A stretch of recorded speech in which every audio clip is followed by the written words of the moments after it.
A couple things before we get started.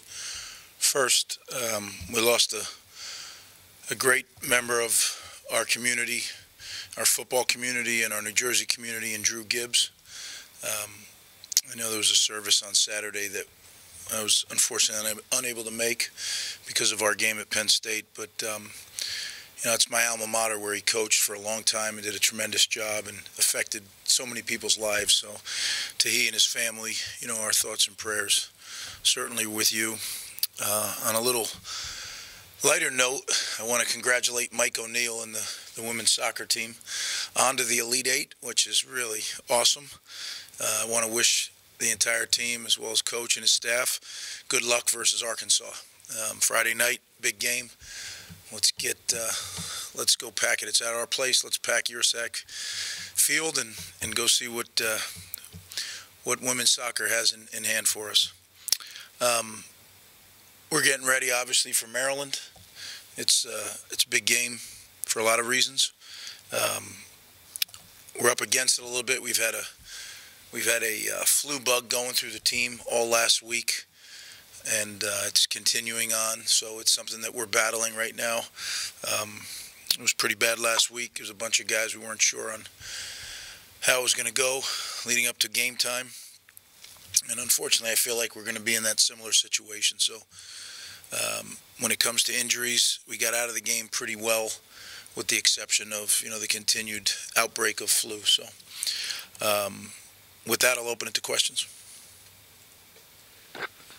Greg, how do you approach this week with the team? So obviously, you guys keep what's in front of you and everything, but at the same time, it's all kind of coming together, the bowl possibility, and, if you beat Maryland, you go to a bowl. It all kind of meshes together at this point. How do you kind of address that with them? Well, they know what the ramifications are on the result of this game, but if that's your focus, you're probably not going to get your desired result. I mean, the focus has to be on our preparation for Maryland, as it is every week for the 11 previous games, and really lock in. And now with what we call more bombs going off on the sides, that focus is even more important. The ability to stay focused on the task at hand and not get distracted. It's a good football team. They're very explosive on offense. Defensively, they're big, they're long, they can run, they play a lot of man coverage, and they're good at it. So, I mean, it's quite a challenge. Is there a lot you can take away from last year's game against Maryland, and how different is this team, the Maryland team, from last year? Well, I think they're different in that their coordinators are different.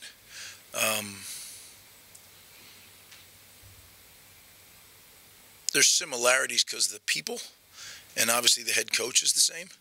So that's the similarity. But, so many things change over the course of a season that you really have to play the team that you're preparing for this week, and that's what we'll do. You said the other day that, being around this team every day is what kind of gives you confidence of how they bounce back. I mean, what has stood out about the way that they've handled the adversity, these ups and downs of these last few weeks? Well, they're learning how to work. And I don't just mean work hard, because I thought they worked hard from the day I got here.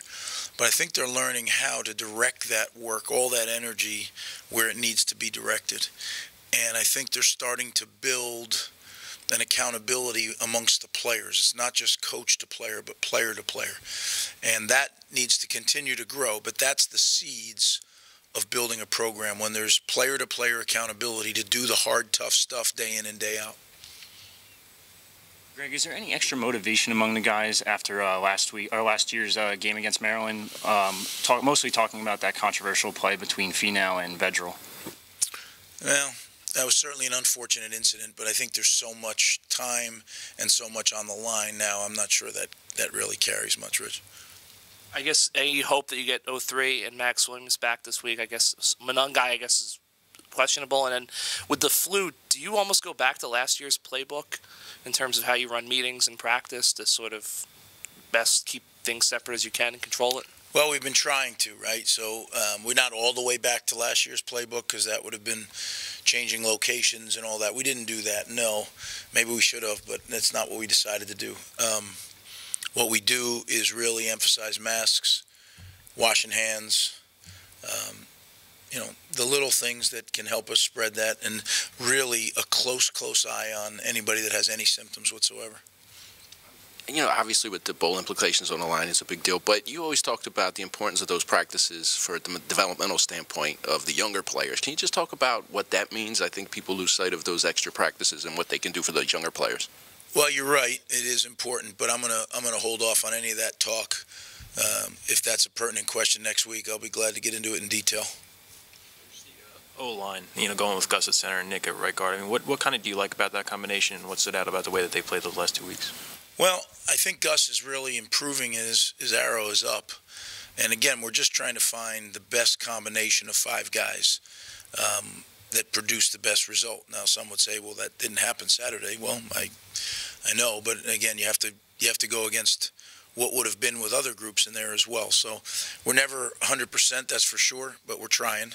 And it says something that in week 12 we're still trying to find the best 5, right? We have not accomplished what we set out to accomplish in that area, but we just keep working at it. It doesn't always go on our time. You just got to roll with it and keep going. Greg, it's no secret that the offense has seen struggles over the past few weeks, and different coordinators have different philosophies on this, whether it's coaching from the field or the box. Do you know what Gleason's preference is on this one? Yeah. I deferred to Sean where he wanted to be when we first got together, and he wanted to be on the field and still feels that way. So, yeah, I used to have stronger opinions on that. I've kind of gotten away from that. I think that's an individual thing. It's the first senior day you guys are going to have in the post-COVID eligibility era. How do you handle that? Because you have guys who have been here 4 years, who have 2 years left still, or have an extra year left. How do you kind of work through that? Well, that's a great question, Cratch. I have decided to leave it up to them, and I've made it clear to them, if there's any question, go through the senior day ceremony, because then if you decide that that's it for me, then you've gone through it, because I think they deserve it, right? If they've gone through this program for 4 years, 2 of them with us, 2 of them with Coach Ash, they deserve to get recognized as a senior in front of our fans. That doesn't preclude them from coming back. There's no official mandate because you go through the ceremony. So I hope that some of the guys that go through the ceremony actually are back on our team in 22. Is there anything you do for them in practice? Didn't you used to have them carry them off, if I remember? Yeah, we did. We used to carry them off. Here's the dilemma, right? You carry them off, then you got to carry them off again, right? If you take care of business Saturday. So, yeah, that's one I had not thought of, Bobby. You're right. I know we do that, but I forgot that. Thank you. Put that in your notes. Tagovailoa might be the best quarterback you've seen all year, or one of the best. What challenges does he provide? Well, he's very, very good, number one, at understanding what he sees. So he understands their offense, and I think he understands defenses very well. The second thing is he has the capabilities to move around. So if the play isn't what he thinks it is right away, he can extend the play and hurt you with both his feet and his arm. He's very good at RPOs.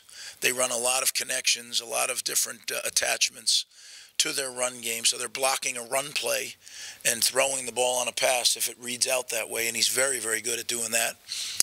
He's moving, and he can accurately throw the ball. I mean, he's really a good player, and it's going to be quite a challenge for our defense. Gavin, he didn't have as much success against Penn State. Did you have to, kind of talk to him through it, or how does he handle it, and how does he kind of deal with that situation? Oh, Gavin's great. I mean, he knows this is not going to be some easy task, right? He's learning. He's understanding. He's getting some shots, not a bunch, but he's getting a few to get his feet wet. And not only to get his feet wet, people say, oh, you're getting his feet wet, because we think that what we're putting him in there to do, it gives us a chance to win the game. That's why we're doing it. With Gavin, do you guys kind of approach this that you're just trying to win each game in front of you, and if you get to the bowl game, you'll figure out what the situation is with him in this red shirt? I would usually answer that, but then that would be a strategic disadvantage, right? Because if we are going to redshirt him, he can only play in one more, and hopefully we have 2 more, right? So, I'll save that for post-game. You'll probably know the answer by then. And maybe we'll see. We'll go on what it is. But, look, I want to wish everybody a happy Thanksgiving. Might see you before, might not. But I really do appreciate the coverage you've given our team every single week, every Monday. And just hope that it can keep going on for a little longer. All right? Thanks, guys.